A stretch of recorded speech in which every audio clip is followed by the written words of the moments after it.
28 ans de mariage, 28 années de confiance, et une seule nuit pour tout détruire. Mais cette fois, ce n'est pas lui qui pleure, c'est lui qui agit. Quand il découvre sa femme avec son amant dans un hôtel de luxe, cet homme de 50 ans ne crie pas, il ne supplie pas. Il prend son téléphone, filme tout, et prépare une vengeance froide et méthodique qui va transformer leur week-end romantique en cauchemar public. Cette histoire va vous montrer ce qui arrive quand un homme invisible dans sa propre vie décide de reprendre le contrôle. Bienvenue sur Histoire d'infidélité. Dans les commentaires, écrivez-nous de quelle ville vous nous regardez et quel temps il fait chez vous. Vous allez découvrir comment la patience d'un menuisier devient l'arme la plus redoutable contre la trahison. L'odeur de l'huile de noix chauffée était pour Arthur le meilleur des calmants. Dans l'atelier régnait un silence troublé seulement par le tic-tac régulier de l'horloge murale qu'il avait lui-même assemblée 3 ans auparavant. Arthur passa la paume sur les portes polies de l'armoire ancienne.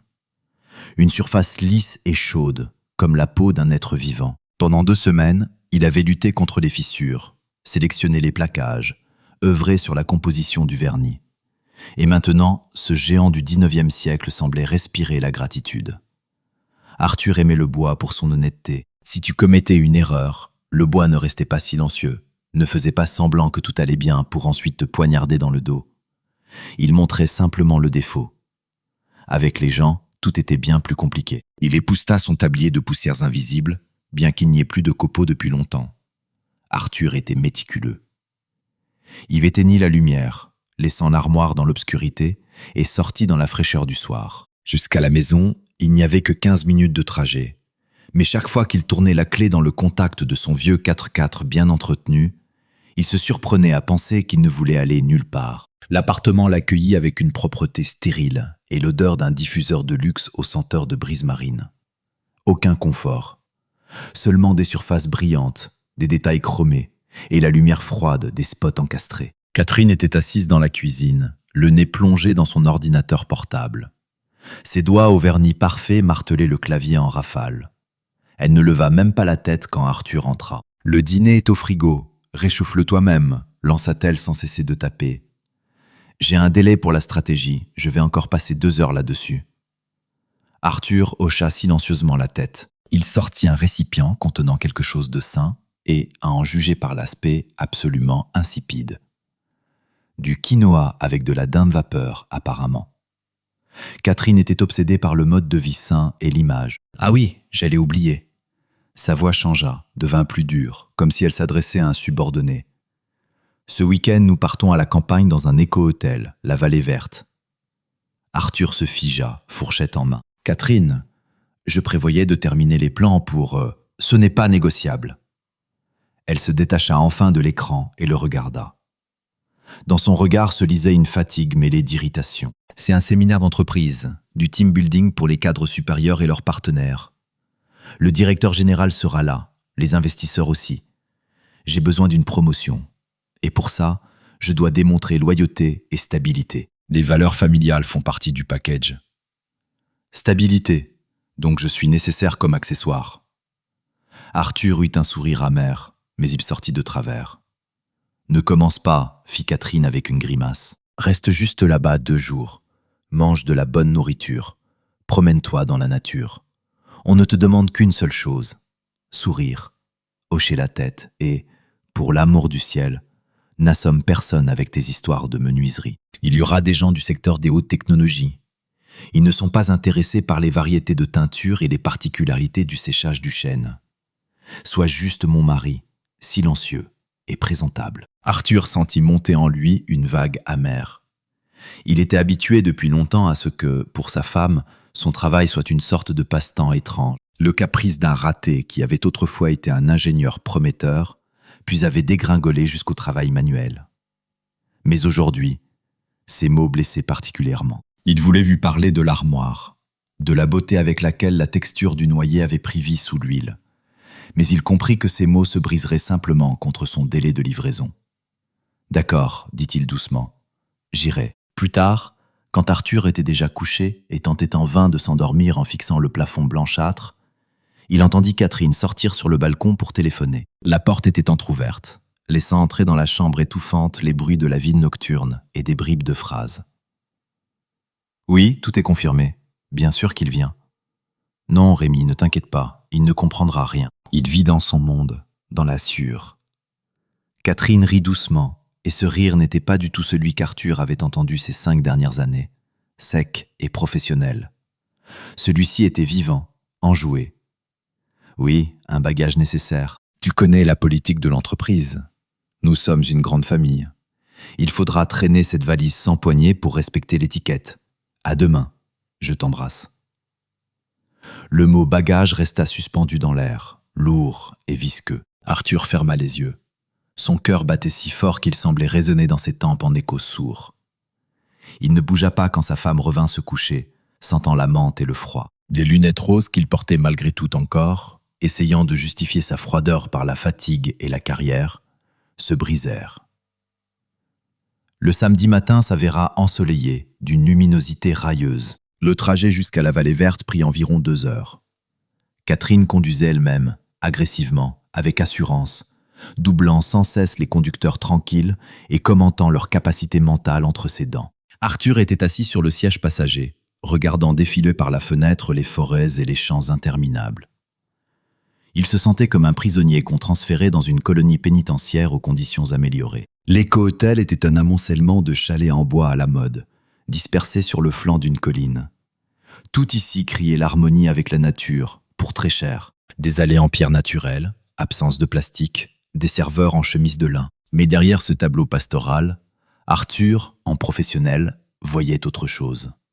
Des jointures déformées sur les terrasses, du pain bon marché peint pour ressembler au teck, et une arnaque flagrante dans la construction des balustrades, du faux. Cet endroit était aussi faux que le week-end à venir. Sur le parking, une foule s'agglutinait déjà. Tous se ressemblaient. Des tenues chères mais décontractées, des sourires éblouissants, des salutations bruyantes. Catherine se transforma instantanément. Elle redressa les épaules, afficha l'expression d'une maîtresse de vie accueillante et s'envola vers un groupe de collègues, laissant Arthur sortir les sacs du coffre. Quand il rejoignit le groupe, Catherine papotait déjà joyeusement avec un grand brun en veste beige. Arthur reconnut immédiatement son type. Ces gens-là remplissent tout l'espace, même quand ils se taisent. Mais celui-ci ne se taisait pas. « Voici notre mystérieux époux », proclama le brun en se tournant vers Arthur. Son sourire était large et hollywoodien, mais ses yeux restaient froids et calculateurs. « Rémi, directeur créatif, j'ai beaucoup entendu parler de vous. Catherine dit que vous êtes un homme à tout faire. » Rémi tendit la main. La poignée de main fut molle, négligente, comme s'il lui faisait une faveur. Mais dès qu'Arthur lâcha sa paume, Rémi reporta immédiatement son attention sur Catherine, posant la main sur son épaule. Un peu trop longtemps et un peu trop intimement pour de simples collègues. « Catherine, tu rayonnes aujourd'hui. Cette couleur te va incroyablement bien. » Arthur remarqua comment les joues de sa femme rosirent légèrement. Elle regardait Rémi avec un mélange d'adoration et de soumission qu'Arthur ne lui avait pas vu depuis des années. « Je vous présente ma femme, Lucie », lança Rémi par-dessus son épaule, désignant une femme se tenant un peu à l'écart. Lucie était l'opposé total de son mari. Petite, dans une simple robe grise, les cheveux lissés en arrière. Elle semblait une ombre, une tache sans couleur sur le fond du plumage éclatant de son époux. Lucie hocha brièvement la tête vers Arthur, puis détourna aussitôt le regard, comme si elle craignait d'être surprise à faire quelque chose d'inconvenant. « Enchanté, Arthur », se présenta-t-il. « Allons-y, de grandes choses nous attendent », annonça bruyamment Rémi en entraînant Catherine par le bras vers le bâtiment principal. « Le cocktail ne nous attendra pas éternellement. » Arthur resta planté près de la voiture, se sentant comme une pièce superflue dans un mécanisme complexe qu'on avait oublié de jeter lors de l'assemblage. Il regarda le couple s'éloigner. Catherine riait de quelque chose que disait Rémi, et ce rire résonnait dans la poitrine d'Arthur comme une douleur sourde. Il était étranger ici. Dans ce terrarium de gens partageant les mêmes idées, on lui avait attribué un rôle de décor. Installations, salutations interminables, échanges de cartes de visite, conversations vides sur les taux de change et les nouveaux gadgets. Tout cela se fondit pour Arthur en un seul bruit sourd et dénué de sens. Au cocktail organisé sur une terrasse ouverte avec vue sur le lac, il prit un verre d'eau minérale et s'éloigna vers la balustrade, essayant de se faire le plus discret possible. Catherine était au centre de l'attention. Elle brillait. Rémi tournait autour d'elle, lui resservant du champagne, effleurant son coude, lui chuchotant quelque chose à l'oreille. Pour les autres, cela ressemblait à un flirt innocent entre collègues. Mais Arthur, qui connaissait chaque mouvement de sa femme, voyait la vérité. Il voyait comment ses pupilles se dilataient quand Rémi s'approchait, voyait comment elle rajustait inconsciemment ses cheveux. C'était si évident et si humiliant qu'il eut envie de sauter par-dessus la balustrade et de fuir à travers la forêt jusqu'à ce que ses poumons éclatent par manque d'air. Belle vue, n'est-ce pas? Une voix douce retentit tout près. Arthur sursauta. Lucie se tenait à côté de lui. Elle ne le regardait pas, mais fixait au loin la surface calme du lac sur laquelle glissaient des barques de promenade. Dans ses mains, elle serrait un verre de vin intact. « Oui, » répondit sèchement Arthur. « Pittoresque. »« Il pense que nous sommes aveugles, » dit-elle sans changer d'intonation. Sa voix était égale, presque sans vie, mais un acier y résonnait.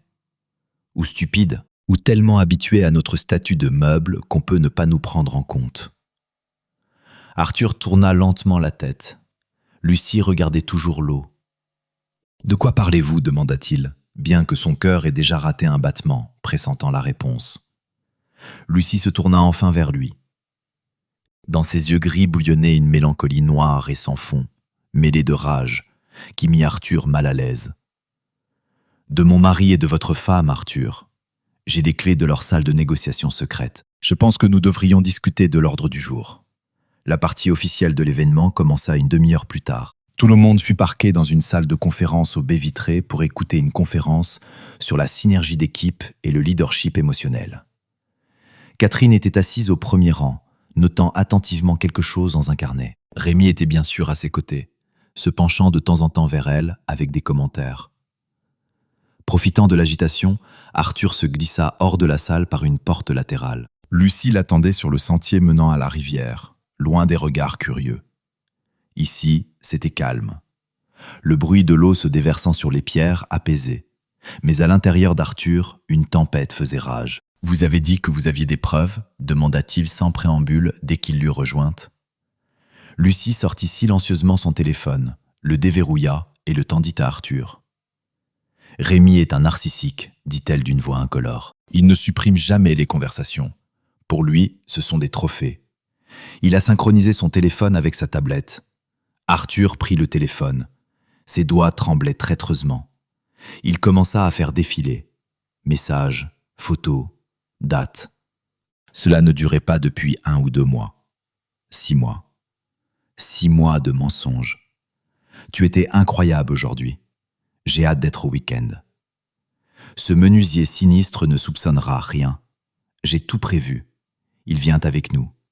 Pourquoi? C'est nécessaire pour la couverture. Nous supporterons sa présence pour notre plaisir. D'accord. Au fait, j'ai préparé une surprise. Arthur disait, et à chaque mot le sentiment d'humiliation se transformait en quelque chose d'autre, une colère froide et calculatrice. Le tableau se formait, tous ces retards au travail, les déplacements professionnels, le changement soudain de garde-robe. Il n'avait pas seulement été aveugle, il avait été un idiot qui s'était lui-même bandé les yeux. « Ce n'est pas tout, dit Lucie. Continuez à faire défiler. Il y a des messages sur ce soir. » Arthur reporta son regard sur l'écran. « Qu'allons-nous faire de ta bûche ce soir? Il va gêner. Oui, c'est un problème. Il ne boit presque pas. Il va rester assis avec une mine renfrognée. Laisse-moi gérer ça. J'ai chargé Loïc, notre stagiaire, de s'occuper de lui. Le gars va lui servir des cocktails spéciaux. Loïc est sous ma coupe. Il fera tout comme il faut. Ton époux dormira comme un bébé à 22 heures et nous nous retrouverons dans la chambre 14. Personne n'y est logé. J'ai pris la clé auprès de l'administrateur. » Arthur baissa la main tenant le téléphone. L'air autour de lui devint épais et visqueux. Il se souvint du jeune type aux yeux fuyants qui tournait autour du bar, Loïc. Donc, il prévoyait de le saouler comme une bête pour pouvoir s'ébattre tranquillement de l'autre côté du mur. Il ne le considérait même pas comme un être humain capable de résistance. Juste un obstacle gênant qu'il fallait éliminer. « Quel cynisme !» murmura-t-il. « Mon Dieu, quel cynisme cheap et sordide !»« Je vais partir, » dit Lucie. Elle s'enlaça les épaules de ses bras, comme si elle avait froid, bien qu'il fasse 25 degrés dehors. Je ne peux pas voir leur visage, je ne peux pas entendre leurs mensonges. J'ai appelé un taxi pour la gare. Dans 40 minutes, je serai dans le train. Je vous conseille de faire de même, Arthur. Ne leur donnez pas l'occasion de se moquer de vous en face. Laissez-les. Qu'ils cuisent dans leur bourbier. Arthur regarda l'eau. Il s'imagina faisant ses bagages, expliquant son départ à l'administrateur, fuyant honteusement la queue entre les jambes, laissant sa femme s'amuser avec son amant. Non, ce serait trop simple, trop noble pour eux. Il reporta son regard sur les fenêtres de l'hôtel visibles à travers les pins. Là-bas, dans cet aquarium de verre, sa femme et son amant célébreraient leur victoire, convaincus de leur impunité et de leur génie. Il le considérait comme un bagage, une bûche, un vieux meuble. Eh bien, parfois les vieux meubles sont très lourds, et quand ils tombent, ça fait mal. En lui se réveilla cet ingénieur que Catherine croyait disparu depuis longtemps. L'ingénieur qui savait construire des ponts et calculer la résistance des matériaux. L'ingénieur qui savait que toute action engendre une réaction. Non, dit fermement Arthur. Sa voix ne tremblait plus. Elle sonnait sourde et dangereuse, comme le craquement d'un tronc d'arbre séculaire qui se brise. Lucie le regarda avec surprise. « Quoi ? Non. Vous voulez rester et regarder ce spectacle ? » « Je ne serai pas spectateur, Lucie. » Arthur se tourna lentement vers elle. Dans ses yeux, il n'y avait plus de douleur, seulement un calcul glacial. « Je serai le metteur en scène du final. Si je pars maintenant, ils gagnent. Ils penseront que tout s'est passé selon leur plan. Mais je veux qu'ils se souviennent de ce week-end pour toujours. Que chaque fois qu'ils verront des grillades ou entendront le mot séminaire, ça les fasse frissonner. » Lucie scruta attentivement son visage. Après un instant, les coins de sa bouche frémirent dans l'ébauche d'un sourire, méchant et complice. « Vous avez besoin d'aide ? » demanda-t-elle. « J'ai besoin d'une copie de la conversation, » dit Arthur, « et de votre carte clé de chambre, si vous partez quand même. Je ne partirai pas tant que je n'aurai pas vu ce que vous mijotez. » Lucie secoua résolument la tête. « Mais je ne retournerai pas dans la chambre. J'attendrai dans la voiture sur le parking. » « Parfait, acquiesça Arthur. Alors écoutez, nous avons peu de temps. Le banquet commence dans 1 heure et je dois me préparer à jouer le rôle de l'artisan ivre. » Il jeta un dernier regard à la rivière. Maintenant, Arthur voyait le monde avec une clarté effrayante. Et dans ce monde, il n'y avait plus de place pour la pitié. La salle de banquet du restaurant Le Cerf des Bois accueillit les invités avec une lumière tamisée, des effluves de parfums coûteux et de canards rôtis aux pommes. Les serveurs glissaient entre les tables avec la grâce de danseurs. La musique live, saxophone et piano, créait l'illusion que la vie avait réussi à tous les présents sans exception. Arthur, ajustant le nœud de sa cravate qui lui semblait un nœud coulant, prit place à côté de sa femme. Catherine ne tourna même pas la tête. Elle était occupée. Son regard, tel un radar, scannait la salle, notant qui parlait avec qui et qui portait quoi. Alors, à la rencontre ? Au-dessus de l'oreille d'Arthur apparut le visage rubicond et trop jovial de Loïc. Le stagiaire tenait une carafe embuée. Ses yeux fuyaient et des perles de sueur perlaient sur son front. Le type était visiblement nerveux, exécutant la mission de son chef. Pourquoi pas ? Arthur étira ses lèvres en un sourire niais. Serre, étudiant. Loïc remplit le verre à ras-bord. Arthur le leva, trinqua avec la carafe du stagiaire et, feignant de prendre une profonde inspiration avant de plonger dans l'abîme, porta le verre à ses lèvres. À ce moment-là, quelqu'un à la table voisine éclata de rire bruyamment, détournant l'attention. Arthur, d'un geste éclair et rodé, versa le contenu du verre dans le ficus luxuriant installé dans un pot juste derrière lui. Pauvre plante. D'ici le matin, elle perdrait probablement la moitié de son feuillage avec une dose d'alcool aussi généreuse. « Ah, ça passe bien !» souffla Arthur en reniflant la manche de sa veste, ce qui provoqua une grimace de dégoût sur le visage de Catherine. « Allez, encore un, Loïc, à la prospérité, comme on dit. » Le jeu avait commencé. Les 2 heures suivantes se transformèrent pour Arthur en théâtre d'un seul acteur. Il imita magistralement les stades de l'ivresse qu'il avait observés chez d'autres des centaines de fois, étant lui-même quelqu'un qui buvait peu. D'abord, il devint bruyant. Il racontait à Loïc des anecdotes sur les particularités du séchage du bouleau de Carelli, gesticulant activement et renversant sa chaise. La vodka. Il continuait à la verser soit dans le même ficus martyrisé, soit dans le verre de Loïc lui-même quand celui-ci se détournait. Parfois, il la recrachait discrètement dans une serviette, feignant de tousser. Loïc s'efforçant de ne pas se laisser distancer par le client et ne remarquant pas que son propre verre ne se vidait pas mais se remplissait, s'enivrait rapidement. Au 10e toast, les yeux du stagiaire s'embrumèrent et sa cravate glissa de travers. Catherine et Rémi observaient tout cela depuis l'autre bout de la table. Arthur sentait leur regard sur lui, triomphant mais teinté de dégoût. Il voyait exactement ce qu'il voulait voir. Un raté qui se saoule et fait honte à sa femme à succès. Maintenant, Arthur se leva d'un pas chancelant, vacillant et s'appuyant sur l'épaule de Loïc déjà somnolent. « Je veux boire à ma chère épouse, à Catherine qui travaille, comme un cheval. » Un silence plana dans la salle. Le saxophoniste perdit le rythme. Catherine blêmit. Elle se leva brusquement, renversant sa chaise. « Rémi, aide-moi !» Sa voix vibrait de rage. « Emmène-le vite !» Rémi bondit vers Arthur accompagné de 2 agents de sécurité. « Allez, mon vieux, ça suffit !» grinça Rémi en serrant douloureusement le coude d'Arthur. « Allons prendre l'air. » Arthur se laissa emmener. Il traînait ostensiblement les pieds, marmonnait quelque chose d'incohérent sur le chêne et finit par s'affaler sur les agents de sécurité, mimant une totale perte de conscience. Ils le traînèrent dans la chambre et le jetèrent sur le large lit, chaussures aux pieds. « Tu as la clé ?» entendit-il la voix de Catherine. Elle se tenait dans l'embrasure de la porte, n'osant pas entrer, comme si elle craignait d'être contaminée par son échec. « Oui, je vais l'enfermer de l'extérieur, » répondit Rémi. « Il dort comme une masse. » Loïc a fait du bon boulot. Il l'a saoulé jusqu'à en faire une bûche. « Mon Dieu, quelle honte !» siffla Catherine. « Quel scandale ! Bon, je dois me changer et me ressaisir. » Dans 1 heure, la voix de Rémi baissa jusqu'à un murmure intime, mais dans le silence de la chambre, Arthur entendait chaque mot. « Dans la chambre 14, j'ai tout préparé. Champagne, musique.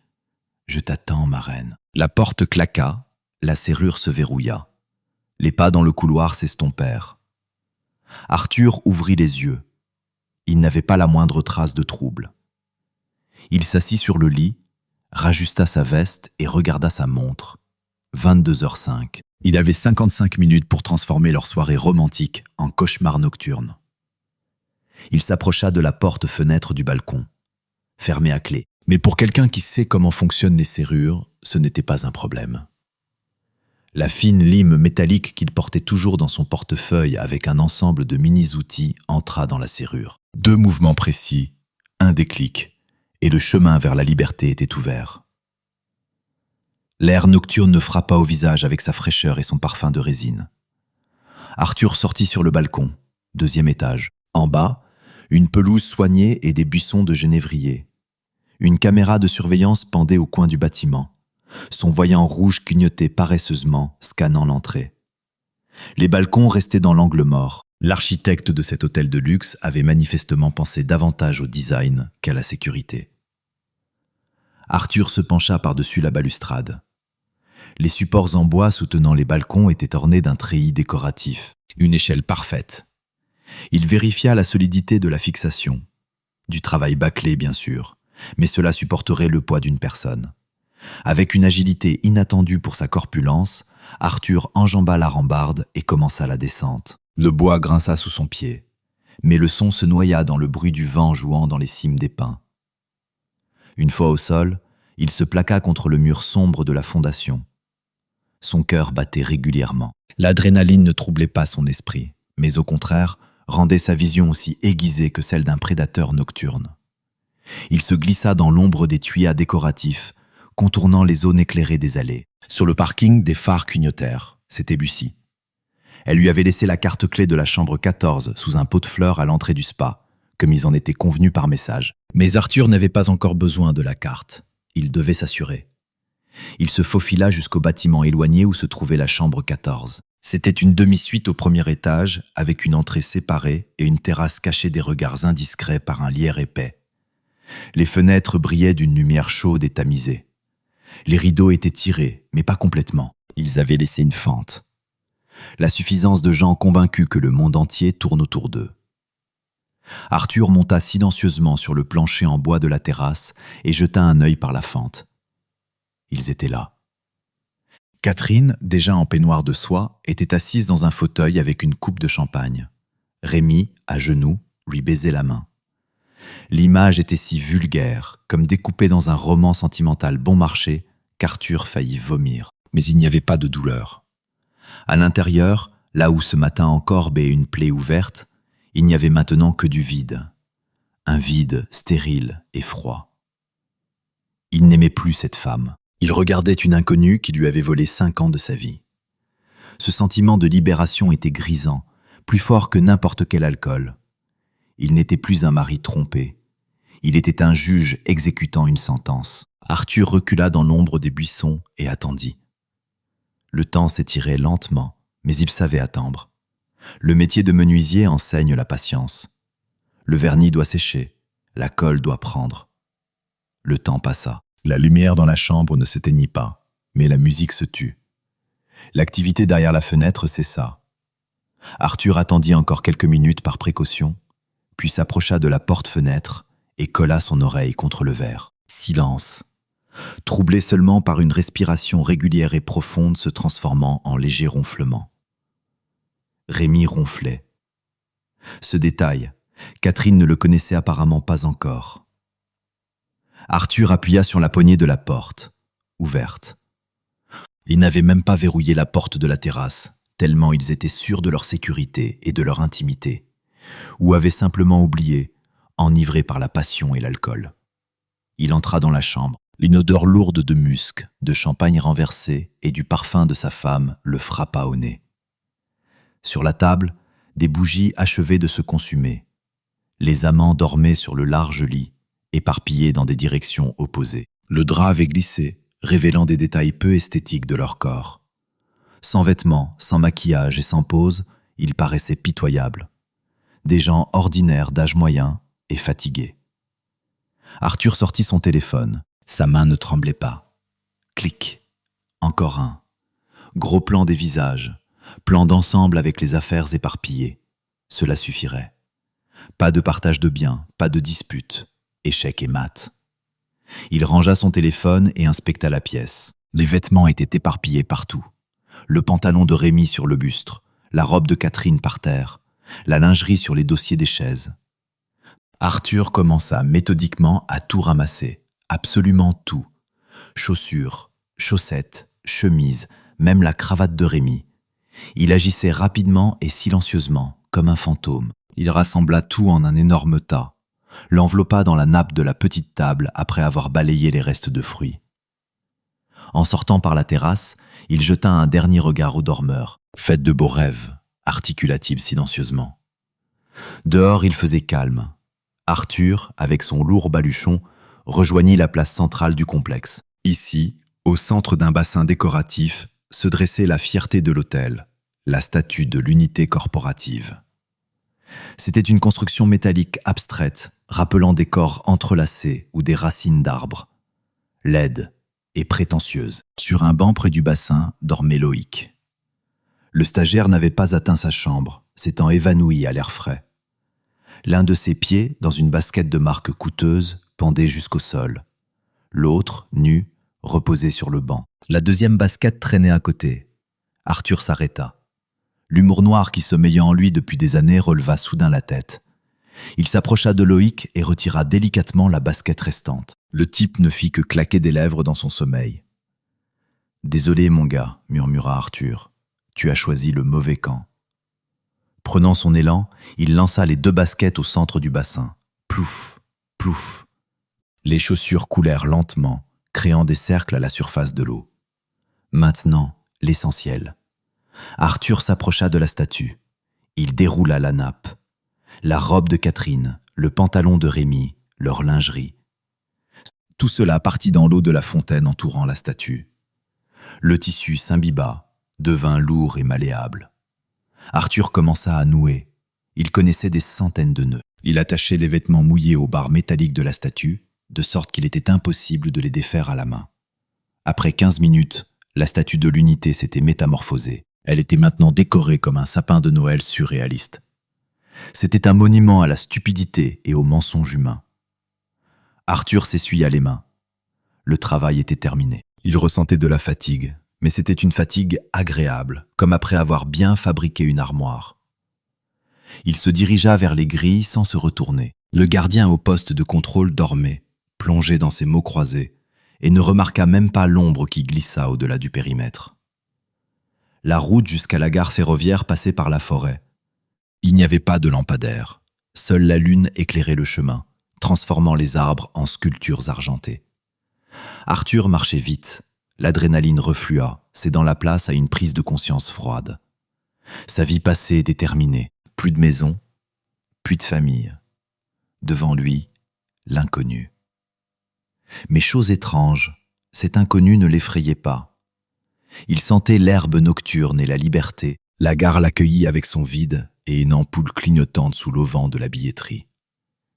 L'horaire indiquait « Interruption technique jusqu'à 5 heures du matin. Prochain train seulement demain matin. » « Merde !» souffla Arthur en s'affalant sur un banc en bois froid. Dans un coin de la salle d'attente, quelqu'un s'agitait. Arthur regarda mieux. Là-bas, plaqué contre le mur, était assise une femme, et au-dessus d'elle se penchait un homme corpulent qui empestait l'alcool à des kilomètres. « Pourquoi tu fais ta difficile, ma jolie ?» grondait le type en essayant d'attraper la femme par le bras. « On s'ennuie là, viens, on discute un peu. »« Laissez-moi, s'il vous plaît. » La voix de la femme tremblait, mais sans hystérie, juste de la fatigue et de la peur. Arthur se leva. Il n'était pas un bagarreur, mais des années de travail avec des bois durs avaient rendu ses mains de fer. Il s'approcha par derrière, posa sa paume sur l'épaule du fauteur de trouble et serra. Serra fort, sachant exactement où se trouvait le point nerveux. « Monsieur, dit-il calmement, la dame a dit non. Vous avez un problème d'audition ?» L'ivrogne sursauta, tenta de se retourner, mais la prise d'Arthur était d'acier. « T'es qui, toi, bordel ?» hurla-t-il. « Tu veux quoi ?»« Je veux que tu ailles cuver ailleurs, sur un autre banc, là-bas, dehors, tout de suite. » Arthur le poussa légèrement vers la sortie. Le costaud, perdant de manière inattendue son équilibre et se heurtant à une force qu'il n'attendait pas d'un homme d'apparence distinguée, décida de ne pas tenter le sort. Marmonnant des malédictions, il dégringola sur le quai. Arthur se tourna vers la femme. « Vous allez bien ?» Elle leva les yeux vers lui, grand, effrayé, mais étonnamment clair. À la lumière de l'ampoule faible, il distingua un visage fatigué, une mèche de cheveux châtains échappée et une vieille veste en jean. « Oui, merci. J'ai juste eu peur qu'il sorte un couteau. »« Je m'appelle Arthur. » Il ne tendit pas la main pour ne pas l'effrayer par un rapprochement brusque. « Inès, dit-elle en essayant de sourire. On dirait qu'on est coincé ici, il n'y a pas de train. »« Je vois. Je vis dans le village voisin. »« C'est à 3 kilomètres par la forêt, dit Inès en soulevant du sol un sac volumineux. J'irai bien à pied, mais après ça. » Elle hocha la tête en direction de la porte. Toute seule, ça fait peur. « Laissez-moi vous accompagner, proposa Arthur. De toute façon, je ne suis pas pressé. Et rester ici jusqu'au matin, le plaisir est douteux. » Ils marchèrent sur le chemin forestier, d'abord en silence. Puis Inès demanda ce qu'il faisait à la gare en veste et chaussures de ville au milieu de la nuit. Arthur, s'étonnant lui-même, lui raconta tout. Sans fioriture, sans pleurnicherie, juste les faits. Le séminaire, sa femme, le ficus et la statue. Inès éclata soudain de rire. Son rire était chaleureux et sincère, comme le crépitement du bois dans une cheminée. « Pardon, dit-elle en essuyant une larme. Je comprends, c'est une tragédie, mais les vêtements sur la statue, en quoi ça leur fera du tort ? Je ne sais pas en quoi ça leur nuira, mais demain matin tout le monde saura qu'ils sont amants, répondit-il. Et vous ? Pourquoi êtes-vous à la gare en pleine nuit ? Je suis allé en ville chercher des médicaments pour la clinique. Je suis vétérinaire. J'ai un refuge pour chiens. Des cas compliqués. Ma voiture est tombée en panne à mi-chemin. J'ai dû l'abandonner et revenir en stop, puis en train. Ils parlèrent de chiens, de la difficulté de trouver de bonnes planches pour le sol, de l'odeur de la forêt après la pluie. Arthur se surprit à penser qu'en cette heure de conversation, il en avait appris davantage sur elle et ressenti plus de chaleur qu'envers Catherine durant toutes ces dernières années de leur mariage réussi. Ils arrivèrent au village. La maison d'Inès se dressait en bordure, à la lisière de la forêt. Ce n'était pas un cottage, mais une solide maison en rondin, un peu négligée mais vivante. De derrière la haute clôture, leur parvint un concert d'aboiements. « Silence, c'est moi !» cria Inès. Les aboiements se transformèrent en jappements joyeux. Elle poussa le portillon, mais celui-ci grinça plaintivement et se coinça contre le sol. « Oh, encore la charnière qui a lâché !» soupira Inès en posant son sac dans l'herbe. « Voilà, je n'ai jamais le temps d'appeler un artisan. Et moi, vous comprenez, j'ai essayé de la fixer avec du fil de fer, mais les chiens la décrochent quand même. » Elle s'approcha de l'enclos où sautaient 3 gros chiens aux pattes bandées. La porte de l'enclos tenait aussi sur la bonne volonté. Arthur s'approcha silencieusement du portillon. Il sortit de sa poche son outil multifonction. À la lumière du lampadaire, il examina la charnière. Les vis arrachées avec la chair du bois. Le bois était pourri. « Vous avez des vis plus longues et peut-être une visseuse ?» demanda-t-il en retirant sa veste et en l'accrochant à la clôture. « Peut-être dans la remise, je vais chercher. » Inès fila dans l'obscurité de la cour. 2 minutes plus tard, Arthur était déjà au travail. Il trouva un éclat de bois, l'enfonça dans l'ancien trou pour resserrer le logement, graissa la charnière avec de bulles de moteur trouvées elle aussi dans la remise, et enfonça avec force de nouvelles vis longues dans le bois sain. Puis il s'approcha de l'enclos. Là, il dut s'affairer avec la serrure, en redressant le pêne. Ses mains bougeaient avec assurance et précision.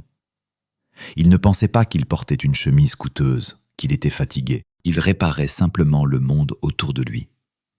Un petit morceau de monde. Après 15 minutes, le portillon se fermait avec un déclic doux et ferme.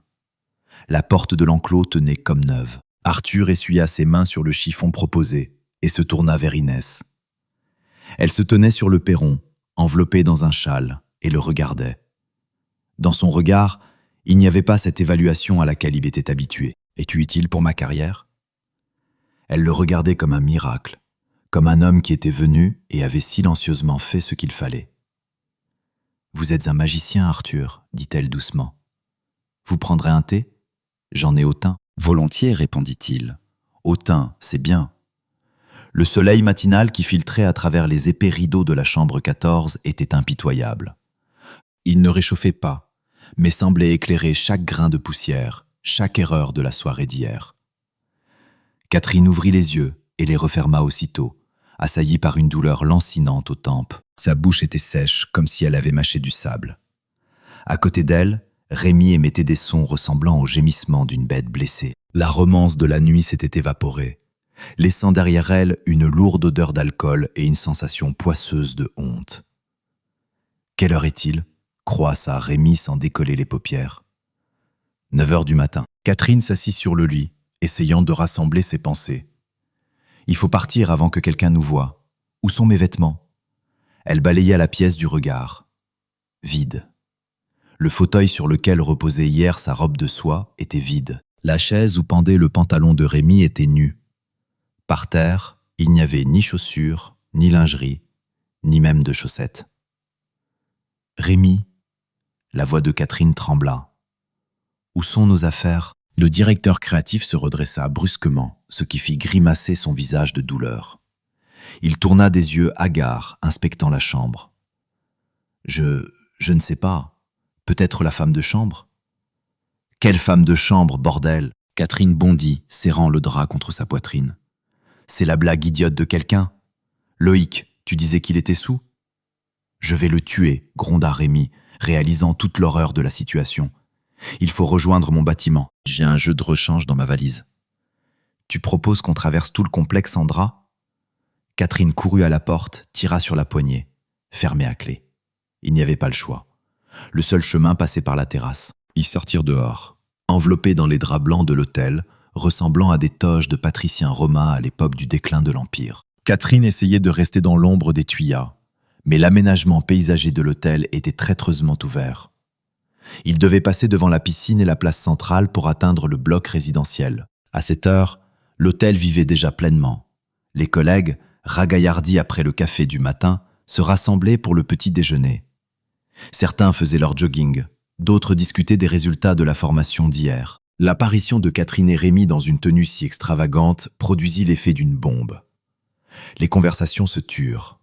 Des dizaines d'yeux fixèrent la procession. « Regarde, c'est bien Catherine !» chuchota quelqu'un d'une voix forte. Et à côté, Rémi. « Ils font des jeux de rôle ou quoi ?»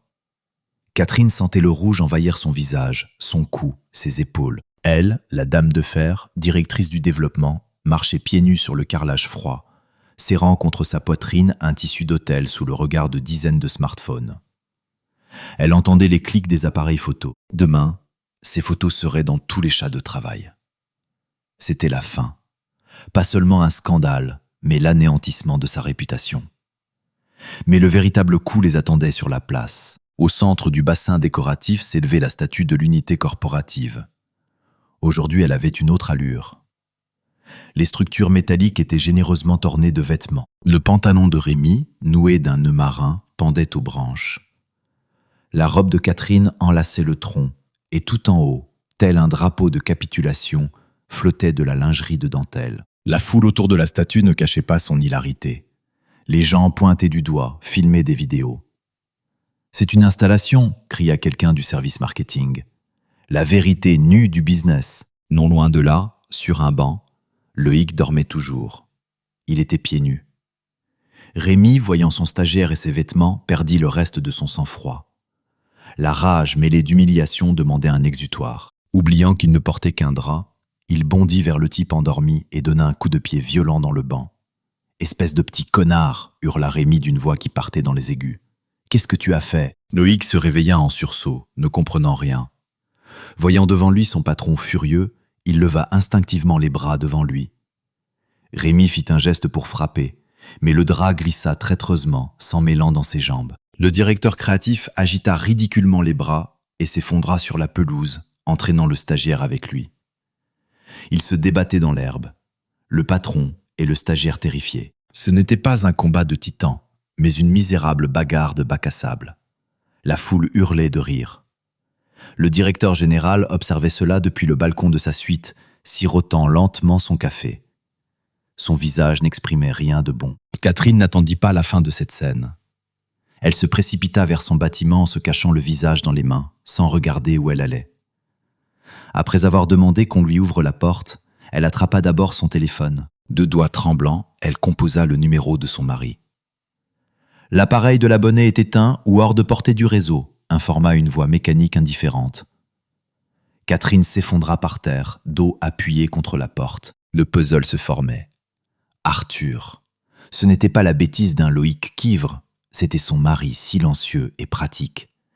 L'homme qu'elle considérait comme un meuble s'était révélé être de la dynamite placée sous les fondations de sa vie. Et il n'était pas simplement parti. Il avait brûlé les ponts après les avoir fait exploser. Arthur ne retourna pas dans leur appartement commun ce jour-là, ni le suivant. Le lundi, il vint au garage que Catherine appelait toujours avec mépris l'entrepôt de bric-à-brac. En 2 allers-retours, il sortit tout. Machines, outils, réserves de bois rares. Il travaillait vite, méthodiquement, ne se permettant aucune émotion.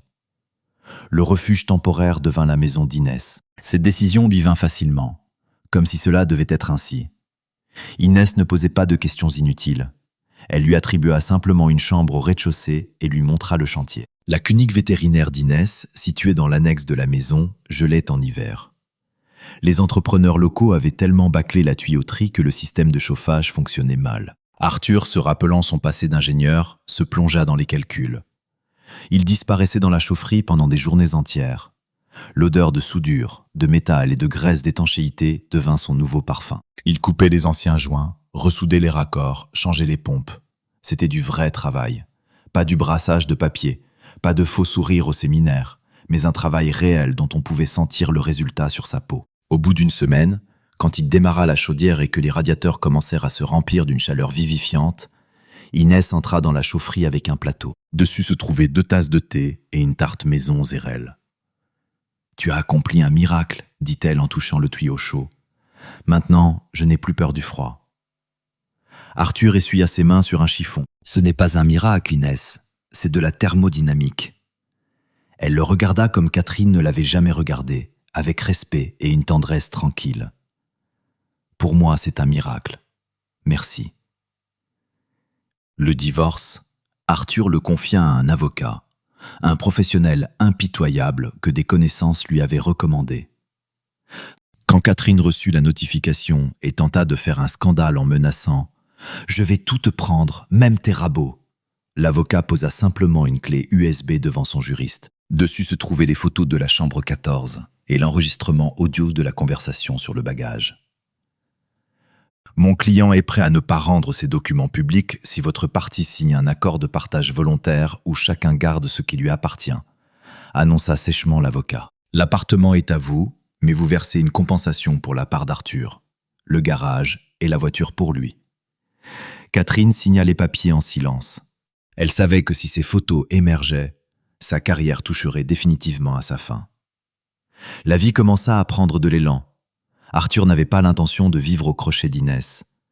Il se souvint de son vieil ami d'université, Gérard, qui occupait maintenant un poste à la direction régionale de l'architecture. Arthur composa son numéro sans grand espoir, mais Gérard répondit instantanément. La rencontre eut lieu dans un café. Gérard, enrobé mais toujours aussi énergique, serra longuement la main d'Arthur. « Arthur, vivant, je pensais que ta femme d'affaires t'avait complètement écrasé sous sa botte et coulé dans le béton. Je m'en suis sorti, Gérard. Maintenant, je suis mon propre maître. Et c'est bien. Écoute, j'ai un projet urgent. Restauration d'un manoir ancien pour en faire un musée. Il y a de l'architecture en bois, des sculptures, des charpentes. Les entrepreneurs sont des abrutis maladroits qui ne savent que poser du placo. J'ai besoin de quelqu'un qui ressent le bois et connaît la résistance des matériaux. Tu veux bien être un ingénieur en chef du projet ? Un manoir ancien. Les yeux d'Arthur s'illuminèrent. En Mélèze ? Lui-même. Bon budget, délai réaliste. Alors, tu es partant ? Je suis partant. Un mois passa. Octobre para la forêt d'or et de pourpre. Les routes du village se transformèrent en bourbiers avec les pluies automnales, devenant un terrain d'essai pour véhicules tout-terrain. Arthur fendait du bois dans la cour de la maison d'Inès. Il aimait cet effort physique. La hache entrait avec un craquement humide dans les bûches de bouleau, les fendant en deux. Il portait un vieux pull et un pantalon de travail, était mal rasé, mais se sentait 10 ans plus jeune. Le bruit d'un moteur le fit s'arrêter. Vers le portail, patinant dans la boue avec ses pneus bas profil, rampait une berline blanche coûteuse. La voiture rugissait, elle était secouée de tous côtés. Des éclaboussures de boue volaient sur les flancs polis. Cela semblait ridicule. Un jouet de citadin dans le monde de la dure réalité. La voiture s'arrêta juste devant le portail. La portière s'ouvrit et Catherine en sortit. Elle portait un manteau beige et des bottes en daim à talons aiguilles. Au premier pas, le talon s'enfonça dans la boue jusqu'au bout. Arthur planta la hache dans la bûche et s'approcha du portillon. Il ne l'ouvrit pas, s'appuya simplement contre la clôture. « Salut Catherine, tu t'es perdue ?» Elle le regardait, essayant de préserver les restes de sa grandeur passée, mais ses lèvres tremblaient. Elle avait maigri. Sous ses yeux s'étaient creusées des ombres qu'aucun maquillage professionnel ne pouvait dissimuler. « Il faut qu'on parle, Arthur. Nos avocats ont déjà parlé. C'est juridique, ça. Je parle humainement. » Elle fit un pas en avant, sans se soucier de la boue. « Tu ne peux pas tout effacer comme ça. Tant d'années, Arthur. » Pendant tant d'années, j'ai été un bagage, Catherine. C'est toi qui l'as dit. J'étais ivre, je me suis trompé. Sa voix se brisa en cris. Tu n'imagines pas ce que j'ai vécu. Toute la ville s'est moquée de moi. Rémi, ce lâche m'a abandonné dès le lendemain. Il avait peur pour sa peau. On m'a rétrogradé. Je supervise maintenant le service des archives. Les archives. Moi qui dirigeais des projets internationaux. Comme c'est triste, répondit calmement Arthur. Reviens vers moi, dit-elle soudain doucement. Je pardonnerai tout. Ton coup avec les vêtements, cette honte, je suis prête à oublier. On était bien ensemble, non ? On avait une vie organisée. L'appartement est vide sans toi. Arthur eut un sourire amer. Tu pardonnes, Catherine ? Tu n'as toujours pas compris. Ce n'est pas moi qui ai une dette envers toi. À ce moment, la porte de la maison s'ouvrit. Inès sortit sur le perron. Elle portait des bottes en caoutchouc et une veste chaude. Dans ses mains, elle tenait un panier de pommes. « Arthur, qui est là ?» demanda-t-elle simplement, sans provocation. Catherine se figea. Elle détailla Inès de la tête aux pieds, remarqua l'absence de maquillage, les vêtements simples, le visage paisible. « Voilà donc pour qui tu m'as échangé. » Du venin résonna dans la voix de Catherine. « Pour une paysanne ? Arthur, c'est ridicule. Regarde-la et regarde-moi. Je regarde Catherine, et je vois une femme qui sait ce qu'est la fidélité. Une femme pour qui je compte non pas comme une fonction, mais comme un être humain. Tu le regretteras, cria Catherine. Quand tu en auras marre de patauger dans la boue et de soigner des chiens pleins de puces, tu ramperas pour revenir, mais ce sera trop tard. Catherine. Arthur parlait doucement, mais chacun de ses mots tombait comme une pierre lourde. Tu ne m'as jamais aimé. Tu aimais le confort que je crée. Des robinets qui ne fuient pas, une électricité qui marche, une voiture qui démarre toujours, un mari qui se tait et ne fait pas de vagues. J'ai emporté mon confort avec moi. Apprends à vivre sans lui.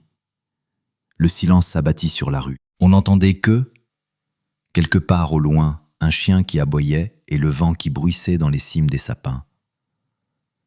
Catherine resta silencieuse encore une minute. Puis elle pivota brusquement, faillit se tordre la cheville, monta dans sa voiture. Le moteur rugit. Les roues projetèrent une fontaine de boue, et la berline blanche, dérapant de l'arrière, rampa au loin, laissant derrière elle des ornières noires. Arthur la regarda partir jusqu'à ce que la voiture disparaisse au tournant. Rentrons à la maison. Inès toucha doucement son épaule. La tarte aux pommes refroidit. Allons-y. Il sourit et la prit dans ses bras. J'ai une faim de loup. 6 mois passèrent. Dans la maison d'Inès et Arthur, ça sentait toujours les copeaux frais et la pâtisserie. Le manoir que restaurait Arthur devint une perle, et les commandes affluèrent l'une après l'autre. Maintenant, il avait sa propre équipe et une petite menuiserie. Il fabriquait des meubles pour des gens qui appréciaient le travail artisanal. Le soir, il s'asseyait près de la cheminée qu'Arthur avait construite lui-même. À ses pieds sommeillaient 2 chiens sauvés, Tonnerre et Bim. Inès lisait des livres de médecine vétérinaire tandis qu'il dessinait de nouveaux projets. Dans cette maison, il n'y avait pas d'ordre parfait, mais il y avait beaucoup de vie. Ici, on riait fort, on se disputait avec passion et on se réconciliait vite. Ici, personne n'avait peur d'être soi-même. Rémi ne parvint jamais à rétablir sa réputation dans les grandes entreprises. La rumeur du roi nu et de sa lâcheté le devançait partout. Il travaillait maintenant en freelance, créant des maquettes pour des prospectus bon marché. Il vivait avec une femme de 10 ans son aînée, propriétaire d'une chaîne de kiosques, qui le tenait d'une main de fer et vérifiait régulièrement son téléphone. Rémi avait vieilli, maigri et appris à se taire. Catherine conserva son travail, mais ce n'était pas une victoire. Au bureau, on chuchotait dans son dos. On ne l'invitait plus aux rencontres informelles, et en réunion, sa voix n'avait plus de poids. Elle rentrait dans son appartement idéal et design. Tout y était stérilement propre. Pas de copeaux, pas d'outils qui traînent. Mais le soir, assise dans la cuisine avec un verre de vin coûteux, elle entendait toujours le même bruit. Drip, drip, drip. Le robinet de la cuisine fuyait. Elle avait déjà appelé des artisans 3 fois. Des types bourrus venaient, prenaient l'argent, bricolaient quelque chose. Mais au bout de 2 jours, le bruit revenait. Personne ne savait faire comme Arthur. Une fois et pour toujours. Catherine regardait son reflet dans la fenêtre sombre. Une belle femme soignée dans un aquarium vide. Elle comprit que le boomerang lancé cette nuit-là était revenu. Et il n'avait pas frappé fort, non. Il avait simplement chassé toute la chaleur de sa vie, ne laissant que le confort froid et résonnant de la solitude.